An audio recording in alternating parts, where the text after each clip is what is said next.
যে আজকের দিনে আমি সত্যিই ইসকনকে আমি ধন্যবাদ দেব যে এরকম ছোট ছোট ছেলে মেয়েদের মধ্যে যে ভগবত গীতা সম্পর্কে পড়ে এখানে কম্পিটিশন করানো, এটা কিন্তু একটা বিরাট সুবর্ত। তো এখানে কথা হয়েছিল যে এই গীতা পাঠ বা ভগবানের সম্পর্কে যে ধরনের পাঠ আমরা দেখি, বয়কালে আমরা দেখি মানুষের পাঠ শুনতে যায়, আমরা ছোটবেলা আমরাও দেখেছি, কিন্তু ওই সময়ে কিছু জেনে তারা কি করবে সমাজের জন্য।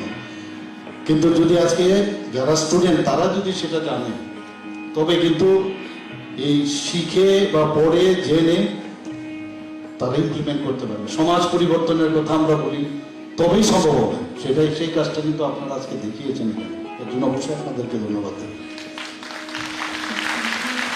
কিন্তু যখনই আমাদের মানসিক একটু ইমব্যালেন্স হয়, তখন আমাদের এই গীতা সম্পর্কে জানা, শ্রীকৃষ্ণ কি বলেছেন সেই বিষয়ে জানা, অর্জুনকে কি বলেছে জানা, তখন নিজেকে একটা ট্রাঙ্কুইলিটির মধ্যে রাখা যায়, তখন নিজে কিন্তু ওর দিকে যাবেন। আজকে নেশা মুক্ত ত্রিপুরার কথা আমরা বলছি, এই কারণেই যখন আমরা আধ্যাত্মিক দিক থেকে আমরা সরে যাই, তবেই এই যে গুণগুলো আমাদের মধ্যে ডেভেলপ করে। এখানে আমি আর বেশি কিছু বলছি না, আমি অত্যন্ত খুশি যে আমাকে এখানে নিমন্ত্রণ করার জন্য এরকম একটা পরিবেশে আমরা এসেছি। আমি যখন এই হলের মধ্যে ঢুকি, তার পরিবেশ দেখে কিন্তু একটা অন্যরকম একটা চিন্তা ভাবনায় চলে আসে, অদ্ভুত একটা চিন্তা। আমরা যখন মন্দিরে যাই, দেখবেন মন্দিরে গেলে বাইরের সমস্ত ভাবনা চিন্তা সব ভুলে যাবে।